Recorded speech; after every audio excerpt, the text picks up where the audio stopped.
अपने वरेण्य गुरु भ्राता इस कालखंड के प्रथम शिष्य साहब श्री हरिरानंद जी को सादर आमंत्रित करते हैं कि वो मंचासीन हो और आध्यात्म के जगत में हमारा मार्गदर्शन करते हुए हमें आशीर्वाद दें कि हम उनके इस पुनीत संकल्प में सहभागी बन सकें। साहब श्री हरिरानंद जी। गुजरात के इस शहर में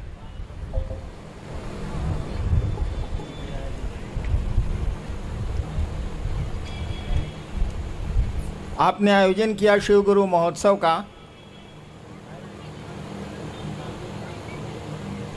और मेरा सौभाग्य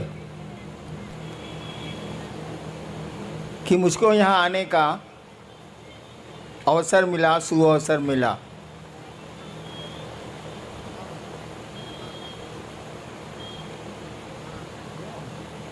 मैं मंच पर मुझको दिक्कत होती, इसीलिए मैं कुर्सी पर ही रह गया।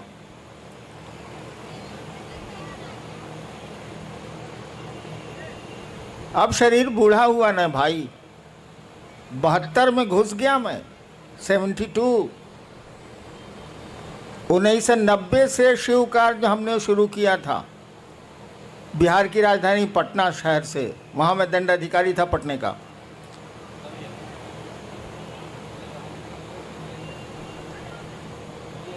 उन्नीस साल हो गए ना, क्या सर? 29 साल हो गए, 29 साल हो गए।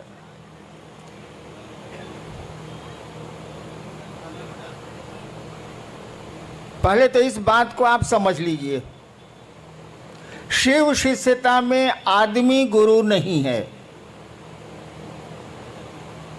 शिव शिष्यता में इंसान आदमी गुरु नहीं है। शब्द ही बोलता है शिव शिष्यता, यानी भगवान शिव की शिष्यता। यहाँ गुरु हम लोगों के हैं भगवान शिव। यहाँ किसी को गुरु मत मानिएगा, गुरु मत समझिएगा। शिव शिष्यता में सभी शिष्य हैं, सभी भाई बहन हैं। गुरु तो एक है, जो महादेव है, जो शिव है। और शिव गुरु महोत्सव या शिव गुरु चर्चाओं में उपदेश नहीं दिए जाते। यहाँ उपदेश नहीं दिया जाता। हम लोग अपने गुरु शिव की बात करते हैं, लोगों को बताने की कोशिश करते हैं कि वह जो महादेव है, वह जो शिव है, जिसकी पूजा इस देश के बड़े भूभाग में हजारों साल से हो रही है, जो घर घर का बाबा है। आप लोग भी जानते होंगे, बिहार में तो ये कहावत प्रचलित है, चंदा मामा सबके मामा, शिव घर घर के बाबा। शिव घर घर के बाबा, चंदा मामा सबके मामा। यानी बाबा तो वो है, और पोतों को और परपोतों को या फिर नीचे बाबा की संपत्ति में सुख भोगने का अधिकार है। भारत का कानून भी कहता है। और हम लोग ले भी रहे हैं, हवा उसकी, जमीन उसकी, पेड़ उसके, नदियां उसकी, समुद्र उसके, सब कुछ उसका, हम उसके, तो भोग भी रहे हैं। हमने कहा कि उसी बाबा से सीखने की कोशिश करो, तो उसी महादेव से सीखने की कोशिश की जाए। मैंने कोशिश की थी, आपको मंडल सर ने बताया कि 15 साल तक मैं भी बचपन से भटकता रहा। मेरे फादर एसडीओ थे, उनको खराब लगता था कि बच्चा मेरा बड़ा बेटा है, श्मशान में घूमता रहता है। 15 साल भटकने के बाद तरह तरह की क्रिया, तरह तरह के लोग, तरह तरह के साधु, तरह तरह के अघोरी। अफसर का बेटा था, छूट तो इतनी थी ही, सम्मान भी था। एक दिन स्मशान में बैठ के मैं सोच रहा था कि इतने साल तो मैंने बर्बाद कर दिए, पढ़ाई भी छूटी, पढ़ाई में मन कम लगेगा, रात भर मसान में कोई रहेगा तो पढ़ेगा क्या हो।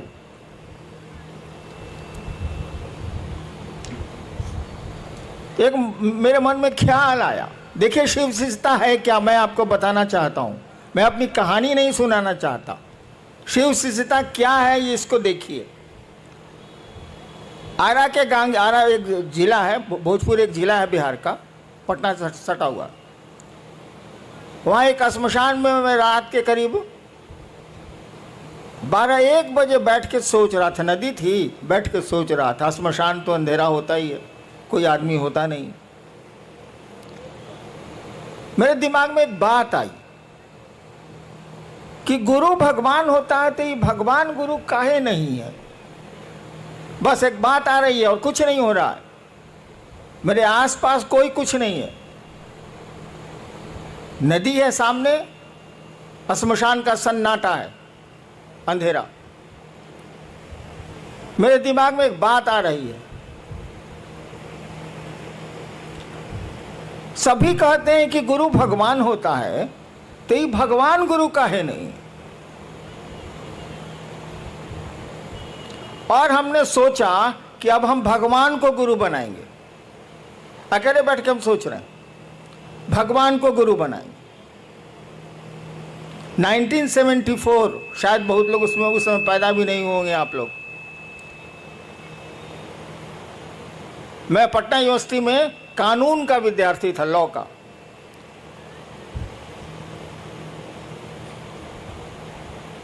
और जब मैंने सोचा कि मैं भगवान को गुरु बनाऊंगा तो भगवान की तो कोई छवि मेरे दिमाग में थी नहीं, मैं तो श्मशानी था। मेरे पिताजी मेरी माँ को कहा करते थे, वो बिहार के टॉपर थे, मेरी माँ को मेरे पिताजी कहा करते थे, अब दोनों नहीं है, कि जानती है मलकिनी, शिव को भगवान कहा जाता है भारतीय किताबों में। तो मैं गुजरता रहता था तो सुनता रहता था, हमको मतलब कुछ था नहीं। शिव को भगवान कहा जाता है, वह तो मैं अब मैं भी खुद समझा लूंगा कि शिव को ईश्वर कहा जाता है, महेश्वर कहा जाता है, क्या नहीं कहा जाता है, और ईश्वर को शिव कहा जाता है। लेकिन उस दिन मेरे दिमाग में कुछ नहीं था, खाली यही सुन रखा था मैंने कि शिव को भगवान कहा जाता है। तो जैसे मेरे दिमाग में आई ये बात कि मैं अब भगवान को गुरु मानूंगा, अब इंसान को मानूंगा ही नहीं, तो शिव मेरे दिमाग में आए। बाबूजी तो कहते हैं कि शिव ईश्वर का नाम है। मैंने शिव को गुरु मान लिया उसी क्षण। नवंबर का महीना था, देखिए आज 30 नवंबर भी है, तिथि तो याद नहीं है, यही महीना था वो। और यहाँ तो ठंड पड़ती नहीं है, उस इलाके में थोड़ी ठंड आ गई। और मैंने शिव को गुरु मान लिया, सो मोटो, मैंने हिंदी बोलूं तो अपने मन से। किसी ने हमको नहीं बताया, ना मैं जानता था कि शिव गुरु है, मुझे कुछ पता नहीं था, मैंने मान लिया। आगे की घटनाएं तो बहुत लंबी चौड़ी हैं। मैं ये आपको सुनाना चाहता हूं कि मात्र एक ख्याल, मात्र एक विचार मेरे मन में उठा था 1974 के नवंबर में। मैं कॉलेज का विद्यार्थी था और उस ख्याल पर मैं खड़ा रह गया, उस विचार पर मैं खड़ा रह गया। और आगे की घटनाओं ने ऐसा मोड़ दिया। आपको तो विश्वास भी है शिव पर। मैंने तो क्रिया खाई थी कि 3 काम मैं नहीं करूंगा। आप आसमान से उतरेंगे जैसा फोटो में दिखते हैं, मैं आपसे कुछ नहीं सीखूंगा। आदमी के रूप में आइएगा और कहिएगा मैं ही महादेव हूं, मैं आपसे कुछ नहीं सीखूंगा। और उसी समय ये क्रिया भी हम खाए थे। और तीसरी शर्त मैंने बनाई थी कि जब गुरु ही बदल लिया, जब मास्टर मेरा बदल गया, तो पहले का मास्टर साहब का पढ़ाई कौन सी पढ़ना है। और मैंने छोड़ दिया, छोड़ भी दिया, उसी क्षण से छोड़ दिया। आगे की घटनाओं ने मुझको 8 साल में बताया। 8 साल तक मैं चुप रहा, किसी से कुछ नहीं बोलता था। अरे डिप्टी कलेक्टर था, ये काम करना ही है, कचहरी जाना ही है, ये करना वो करना, वो करता था। अपनी पत्नी को छोड़ के मैंने किसी को नहीं कहा कि मैंने शिव को गुरु माना। 8 साल तक मैं चुप रहा। मुझको लगता था कि आदमी धोखा देगा तो उसको पकड़ के चारों गाड़ियों देंगे, सारा ही महादेव धोखा देगा तब क्या करेंगे, इसलिए मैं बोलता ही नहीं था कि ना बोल पे नहीं करेंगे। और मंडल सर ने बताया कि जब मैं मधेपुरा में मजिस्ट्रेट था और पुराने मित्र मेरे श्मशानी आए मिलने के लिए, तो उन लोगों ने कहा कि हमको मालूम है। हम कह रही साला हम तो जानबे ना, हम किसी को बोल भी नहीं किए, इसको कैसे मालूम है कि शिव गुरु है। तब उन लोगों ने बताया कि किताब में तो लिखा हुआ है कि शिव गुरु है। तब माथा पीटा, जब किताब में लिखा हुआ है कि शिव गुरु हैं, घर में लइका नगर में ढिढोरा, सारा महादेव घर घर का बाबा है, और तब कहाँ पर हुआ रहे हैं लोग भाई। अपने बाबा को गुरु मानेंगे, देखेंगे पढ़ाता है कि नहीं पढ़ाता है, नहीं पढ़ाता है तब कहेंगे कि साला नहीं पढ़ाता है। लेकिन वो पढ़ाता है, वो गुरुओं का गुरु है, जगत गुरु शास्त्रों ने उसको कहा है, विश्व गुरु कहा जाता है शिव को।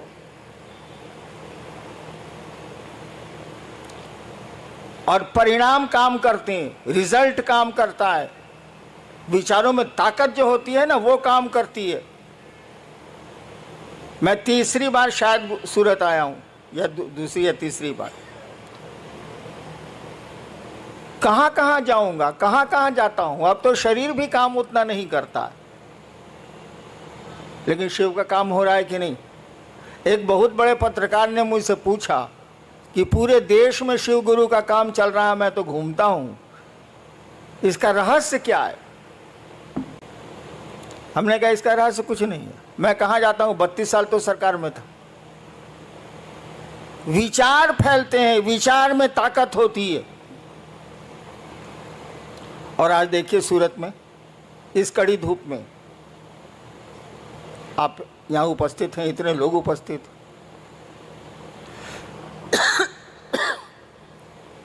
आइए देखते हैं कि आपने लिख के क्या भेजा है। ज़्यादा देर बोलूँगा तो मैं 4 महीने से बीमार हूँ, इसलिए बीच में ब्रेक दे रहे हैं। देखते हैं आप क्या लिख के भेजे हैं। जी आर.के. यादव इच्छापुर सूरत से, इनकी जिज्ञासा है कि रांची से नमः शिवाय करने के लिए बल दिया जा रहा है, क्या यह सही है? यदि सही है तो नमः शिवाय कैसे किया जाए, कृपया बताने की कृपा की जाए। शायद आर.के. यादव जी को मालूम नहीं है, लिखे हैं रांची से। रांची में पागल खाना भी है। एक कहानी है कि एक बार पंडित नेहरू जी जब प्रधानमंत्री थे तो गए देखने पागल खाना, उड़ती हुई खबर है, हम लोग सुना है। पंडित नेहरू जी जब प्रधानमंत्री थे भारत के तो गए कांके पागल खाना देखने, भारत सरकार का है ही तो एक पागल पूछा कौन है आप, उनसे प्रधानमंत्री जी से पूछा कौन है आप, तो कहा कि हम जवाहरलाल नेहरू प्रधानमंत्री भारत के। कहा हटते हैं कि नहीं यहाँ से, जे आता है यहाँ प्रधानमंत्री अपने को बोलता है, हटिए हटिए यहाँ से। यादव जी ने गलती कर दी, लिख दिया रांची से, तो वहाँ पागल खाना भी है। और रांची का लोग अमूमन जो कांके ब्लॉक है, कांके ब्लॉक में रहता है, हम उसी में पहले रहते थे, इसीलिए मेरा थोड़ा ढीला भी है। मैंने कहा है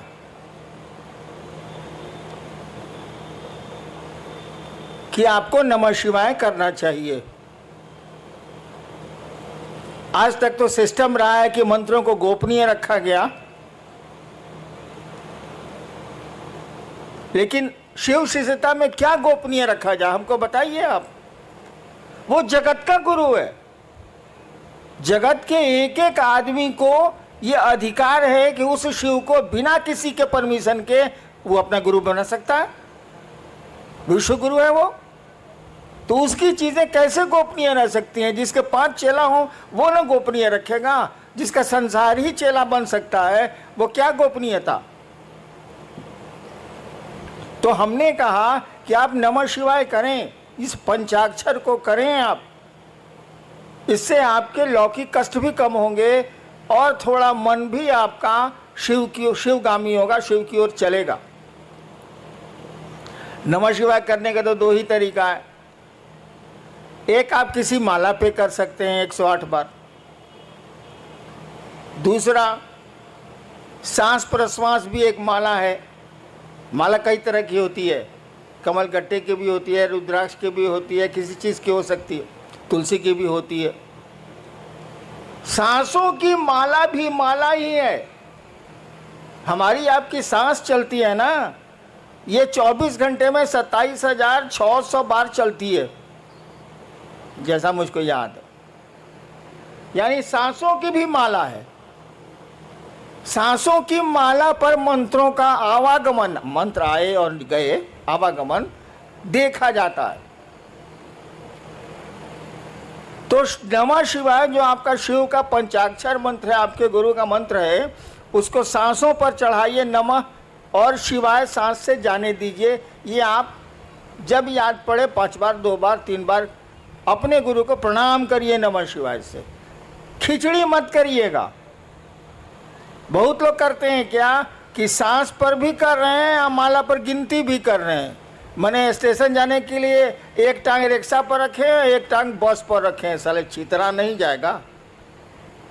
आप बताइए, हमको अभी स्टेशन जाना है, कल जाना है स्टेशन, हम एक टांग रखें टेम्पो में, एक टांग रखे बस में, तो मेरा क्या हाल होगा? अरे कोई एक ही सिस्टम ना अप्लाई कीजिएगा। जब मन करे आप टेम्पो से जाइए, मन करे बस से जाइए, दोनों पर एक के साथ कैसे चढ़िएगा? ठीक उसी तरह से सांसों पर अगर मंत्रों का जप होगा, उसकी गिनती नहीं होती। गिनती तो किसी की नहीं होती। रुद्राक्ष के माला की भी गिनती नहीं होती, क्योंकि गिनती किया हुआ है, तो गिनती कौन सी करना है? अरे भैया 108 बार माला में डाला हुआ है ये बीड्स, जिसको अंग्रेजी में कहते हैं दाना, तो उसको गिनती कौन सी कर रहे हैं? नमः शिवाय 108 बार, वो तो गिनती किया हुआ है। सांस आपकी गिनती की हुई है, ये 24 घंटे में इतनी ही बार चलेगी, तो गिनती नहीं करनी है। न माला पर गिनती करनी है, न सांस पर गिनती करनी है। अरे नमः शिवाय करना है, तो माला और सांस की खिचड़ी मत बनाइएगा। एगो टांग टेम्पो पर, एगो टांग बस पर, ये माफिक चलबे नहीं बाबा, ये नहीं चलेगा। माला पर करिए, स्वतंत्र रूप से करिए, सांस पर करिए, स्वतंत्र रूप से करिए, और करिए तो माने मंत्रों में शिष्यानुभूति पढ़िएगा, मैंने लिखी है। मंत्रों में भाव प्रवेश आवश्यक है। यानी आप नमः शिवाय किए, सोच रहे हैं खिचड़ी पकी कि नहीं पकी, ये तो मंत्र जप नहीं हुआ। नमः शिवाय किया तो सोचिए कि अपने शिव को, नमः शिवाय का मानी क्या है? शिव को प्रणाम। नमः शिवाय किया तो सोचिए कि शिव को प्रणाम आपका मन कर रहा है। सोचिए, शरीर नहीं झुकाना है, हाथ नहीं उठाना है, मन आपका शिव को प्रणाम कर रहा है। दोबारा फिर नमः शिवाय करिए तो सोचिए कि मन आपका शिव को प्रणाम कर रहा है। इस तरह से 108 बार करिए। इस तरह से सांसों पर जपिए। सांस पर जपिएगा तो याद पड़ जाएगा, उसमें दिक्कत नहीं है। लेकिन माला पे, माला जैसे कीजिएगा, खिचड़ी याद आने लगेगी, चोखा याद आने लगेगा, अचार याद आने लगेगा। इसीलिए सोचिए कि नमः शिवाय का अर्थ होता है शिव को प्रणाम। आपका मन शिव को प्रणाम करे, तब नमः शिवाय का अर्थ हुआ। नहीं तो नमः शिवाय का क्या अर्थ? नेक्स्ट। मुंबई से भाई उर्वेश, इनकी जिज्ञासा है कि शिव भगवान और शिव गुरु में क्या अंतर है?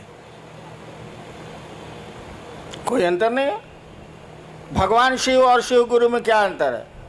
महाकाल और महादेव में क्या अंतर है? अघोरेश्वर और शिव में क्या अंतर है? अरे एक ही सत्ता के कई काम हैं, इसीलिए कई नाम हैं। सत्ता तो एक ही है। मैं ही हूं, मैं एक हरिनारायण। मैं सरकार में ज्वाइंट सेक्रेटरी भी था, गाड़ी भी अच्छी चलाता हूं, पिस्टल भी बढ़िया चलाता हूं, तो आप कहिएगा कि एक बार मैं गया था सीवान, तो गाड़ी खुद चला रहा था, एटीएम था उसमें पटना में। मैं सीवान गाड़ी बैक कर रहा था, बाजार का दिन था, कुछ महिलाएं थी, हमको कोई चिंता, गांव कितना जाते हैं हम। तो पीछे से किसी महिला ने कहा, ए ड्राइवर साहब लौको तो नहीं खे। हमारा साथी बगल में बैठा हुआ था कि ए बॉस, आपको तो एटीएम से ड्राइवर बना दिया, तो जैसा काम कीजिएगा वैसा ही नाम न होगा। तो शिव गुरु और शिव भगवान शिव या कोई शिव का जो रूप है, सभी रूप उन्हीं के हैं, उसमें कोई फर्क नहीं पड़ता है, काम अलग अलग है, सो दिमाग में रखिएगा। गुरु से मांगिएगा तो जो चीज़ आपको आपके लिए गड़बड़ हो जाएगी भविष्य में, वो नहीं देगा। महादेव से मांगिए तो लोग की शक्ति दे दिया ना, रहा न कोई रोवन हरा। क्या मांग रहे हैं, किससे मांग रहे हैं, एक ही आदमी वो। गुरु से मांगिएगा तो वही देगा जो आपके लिए शुभ होगा। महादेव से मांगिएगा तो मांगिए, वहाँ पहुँच हो गई तो जो मन करे सो ले लीजिए, लूटा जाइए चाहे लूट लीजिए। महाकाल से मांगिएगा तो उतना किसी से दोस्ती करता है ना दुश्मनी करता है, कालनी संगी होता है, उसकी संगति किसी से नहीं होती है। कहा जाता महाकाल तेरी दया भी छलना है। महाकाल से दया मांगिएगा तो वो छल देंगे। कहे काल किसी का दोस्त होता ही नहीं, न किसी का दुश्मन होता है न किसी का दोस्त होता है। सत्ता तो वही है, एक ही शिव हैं, वही ज्ञानदाता के रूप में गुरु हैं, वही महाकाल हैं, वही सब कुछ। नेक्स्ट, ये सूरत पांडेसरा जगह है, भाई आशीष सिंह हैं, इनकी जिज्ञासा है कि आओ चलें शिव की ओर, इस पंक्ति का भावार्थ समझाने की कृपा करें। भावार्थ, शब्दार्थ नहीं बुझा रहा है। एक बार ऐसे ही हमने बोल दिया था, कैद मांगी थी रिहाई तो नहीं मांगी थी। अब चर्चा में इस पर जिज्ञासा हो गई हमको कि इसका क्या अर्थ हुआ। हमका महाबकलोल है सब। अरे कैद मांगी थी मैंने जेल मांगा था, इस साला हमको छोड़ का दिया, ये पूछना क्या है। कैद मांगी थी रिहाई तो नहीं मांगी थी। हम कहा था कि महादेव से कहा है कि हमको बांध के रखिए अपने शिव भाव में, आप छोड़ देते हैं तो धरती हमको पैर देती है, इसीलिए कहा था कि कैद मांगी थी रिहाई तो नहीं मांगी थी। ठीक उसी तरह से मैं एक दिन चर्चा करके उठा, नहीं उस दिन मैं कुछ बोला ही नहीं। अचानक हमने कहा किसी को कुछ कहना है तो कोई कुछ नहीं बोला, तो हमने कहा हमको कुछ कहना है, और हमने एक शब्द कहा था, एक वाक्य कहा था, आओ चलें शिव की ओर। वही आजकल आपका स्लोगन भी हो गया है, आओ चलें शिव की ओर। मैंने ही कहा था ऐसे ही कि आओ चलें शिव की ओर। अरे धरती पर आए, यहाँ से जाना है ही, यहाँ बहुत सारा काम करते हैं हम लोग। एक काम और करें कि मन को समझा लें कि चलो शिव की ओर यार, कहाँ फंस गए हो। दुनिया में रहो जरूर, लेकिन दुनिया के राह हो के राह मत जाओ, बहुत खराब स्थिति। आओ चलें शिव की ओर, इसका भावार्थ बहुत गूढ़ है, बहुत गूढ़ है। उस स्टेज पर आपको जाना होगा तभी समझ में आएगी बात कि आओ चलें शिव की ओर। एक सुदूर क्षितिज से आती हुई मध्यम मध्यम आवाज़ है जो इंसान को बोल रही है, आओ चलें शिव की ओर। उस आवाज़ को कोई सुन पा रहा है, कोई नहीं सुन पा रहा है। नेक्स्ट, मुंबई से हैं भाई रामनाथ ठाकुर जी।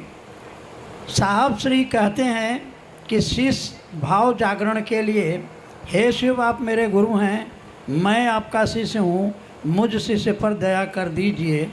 इस मूक संवाद को प्रतिदिन बारंबार संप्रेषित किया जाए। कुछ लोग कहते हैं शिव दया शिष्य भाव के साथ ही मांगने पर गुरु दया करेंगे। कृपया स्पष्ट किया जाए कि दोनों विरोधाभासी क्यों लगते हैं। ये बात ही, सवाल ही हमको स्पष्ट नहीं हो रहा है क्या इसका अर्थ क्या हुआ? सवाल का अर्थ क्या हुआ? अरे आप समझाइए ना, क्या इसका माने हुआ? एक पक्ष कह रहा है कि गुरु से दया मांगिए, प्रतिदिन संप्रेषित कीजिए। दूसरा व्यक्ति कह रहा है कि जब तक आप भाव से नहीं मांगिएगा आपको दया नहीं मिलेगी। इतना ही बात ना है? जी जी। सुन लिया ना? एगो साधु जी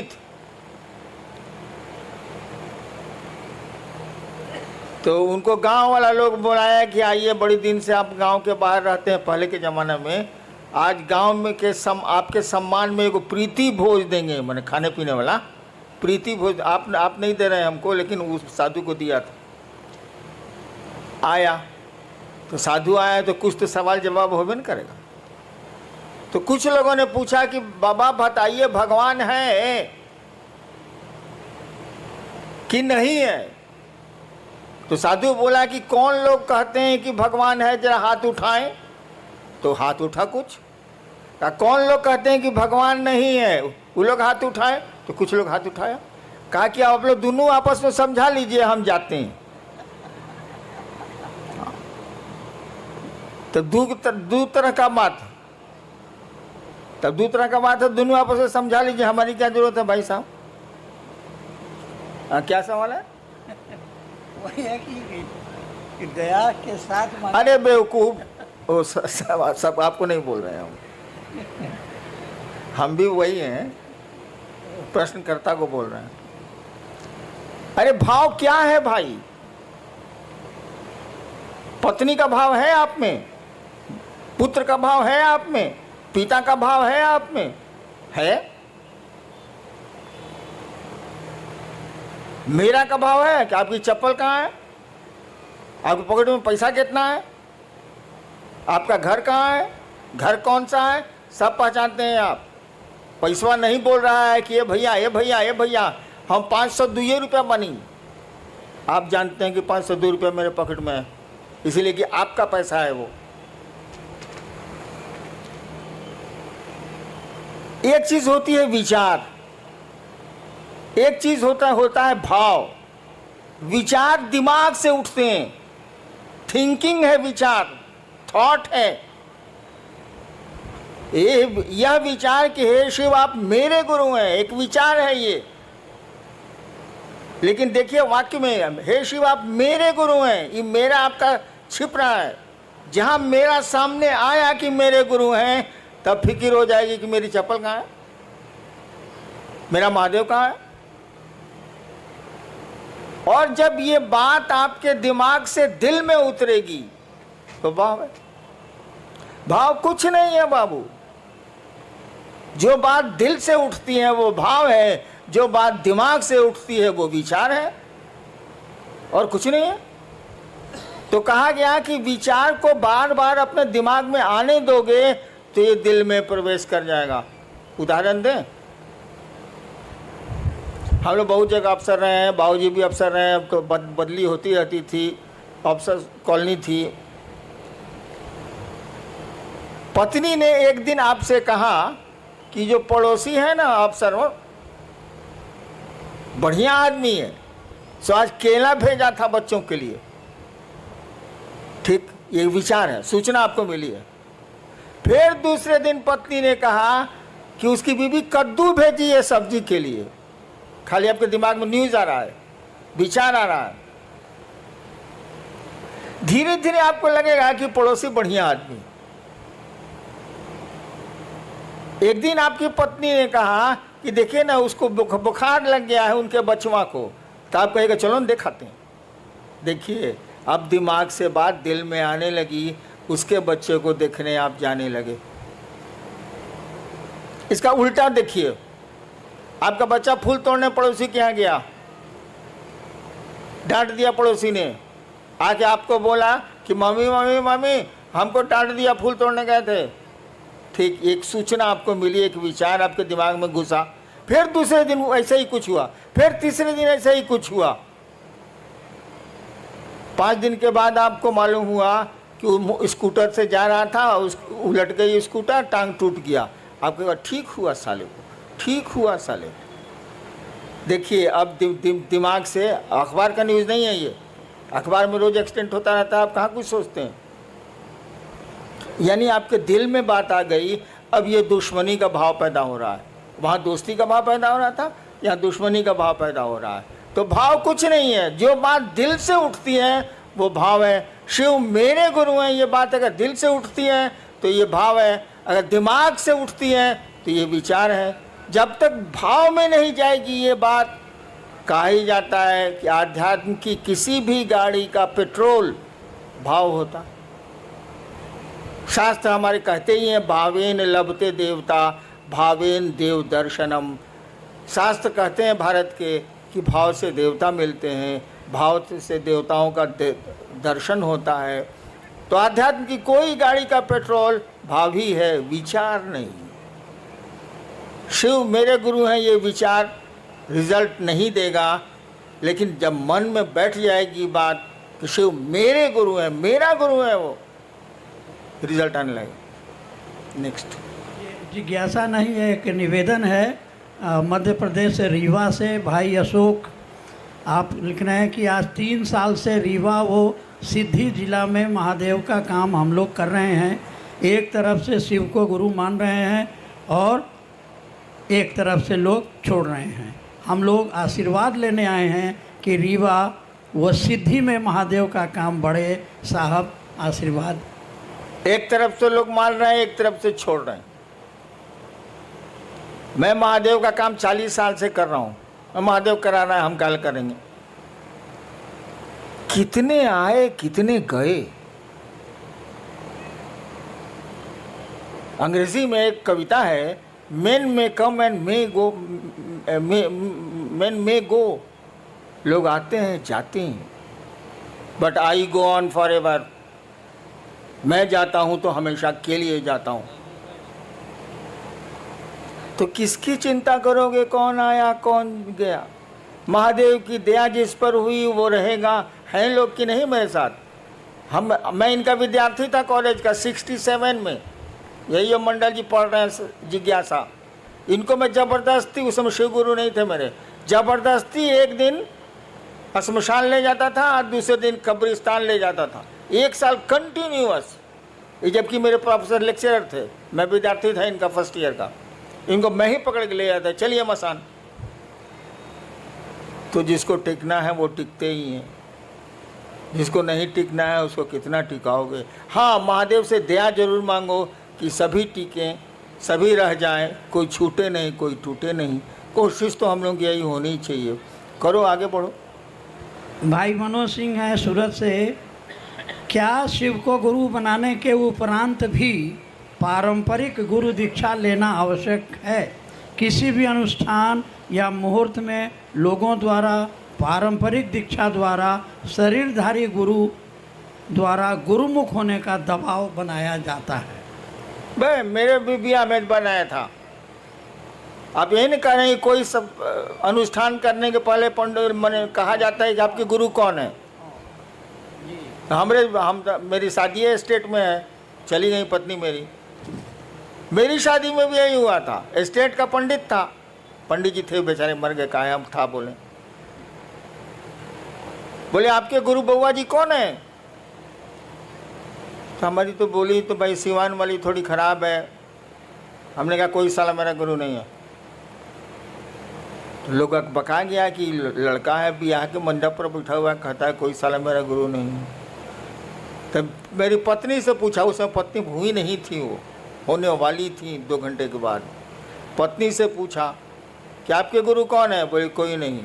तो पंडित जी बोले कि चलिए शिव को गुरु मान लीजिए। हम कहा मैं नहीं मानूंगा।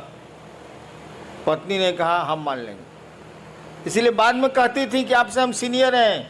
हम कहा तुम ब्याह करने के लालच में मानी हो, हम लालच में नहीं माने। हाँ, तो हम बिना गुरुए के ब्याहो कर लिया, तुम इसी की चिंता में पड़े हो जी। बट इससे बड़ा कोई अनुष्ठान होता है ब्याह से ज़्यादा बड़ा? मस्ती सुनो, कहो कि शिव मेरे गुरु हैं, दीक्षा की क्या जरूरत है? गुरु की दया ही दीक्षा होती है। दीक्षा का मानी समझते हो यार जी? एक कई लोगों की ये जिज्ञासा है, जिसमें मुंबई कल्याण से हैं भाई सुनील मौर्य। तो शिव को गुरु बनाने के बाद भी कठिनाइयाँ पीछा नहीं छोड़ रही। इसकी क्या वजह हो सकती है? एक तो आप नमः शिवाय अगर ठीक से करते हैं, 108 बार अगर माला पर करते हैं, माला 108 की होती ही है, या टुकड़े टुकड़े में सांस पर नमः शिवाय से अपने गुरु को प्रणाम करते हैं, तो बाधाएं कम हो जाएंगी, कठिनाइयां कम हो जाएंगी। नमः शिवाय आपके कष्टों को कम करने की का बहुत सुंदर मेडिसिन है, औषधि है वो, उसको करिए। और जहाँ तक कठिनाइयों का सवाल है, जान लीजिए इस जगत में कोई आया है तो उसको ज़िंदगी में अच्छी खराब दोनों सड़कें मिलनी ही मिलनी है, कोई उपाय नहीं है। आपकी ज़िंदगी के रास्ते उबड़ खाबड़ मिलेंगे ही मिलेंगे, अच्छे 4 लेन भी मिलेंगे उसमें, लेकिन ज़्यादा खतरा यही है कि उसमें उबड़ खाबड़ ही रास्ते मिलेंगे आपको ज़िंदगी में। चलना तो पड़ेगा ही पड़ेगा। होशियारी इतनी ही है कि सवारी बढ़िया कर लीजिए। अगर ट्रैक्टर से जा रहे हैं उबड़ खाबड़ में तो कमर टेढ़ी हो जाएगी। स्कॉर्पियो से चले जाइए तो कमर नहीं टेढ़ी होगी, खाली जर्क महसूस होगा।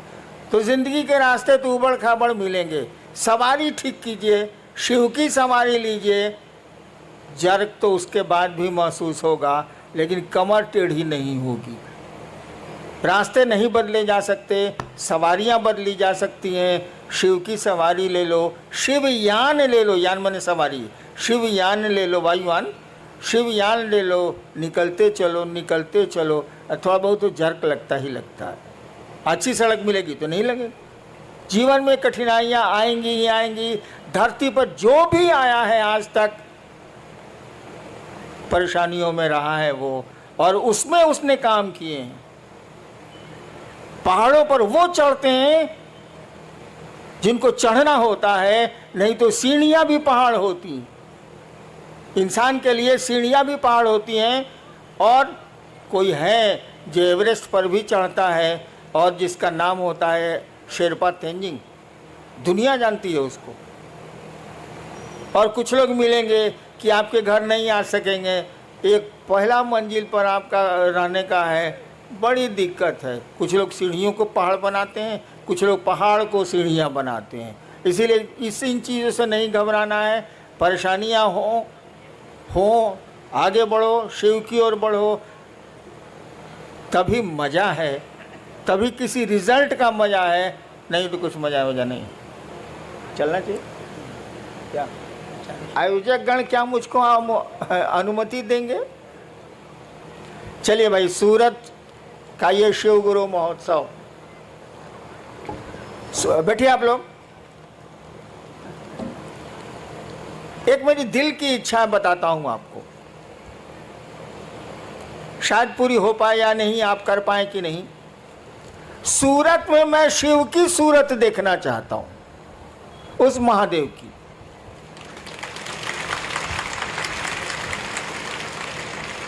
जैसे सोमनाथ है ना, सूरत में भी मैं शिव की सूरत देखना चाहता हूँ, लोगों के दिलों में शिव को देखना चाहता हूँ। आप मदद करें, आप सहयोग करें, महादेव दया करें। आपको प्रणाम। भजन शुरू करो। सगरो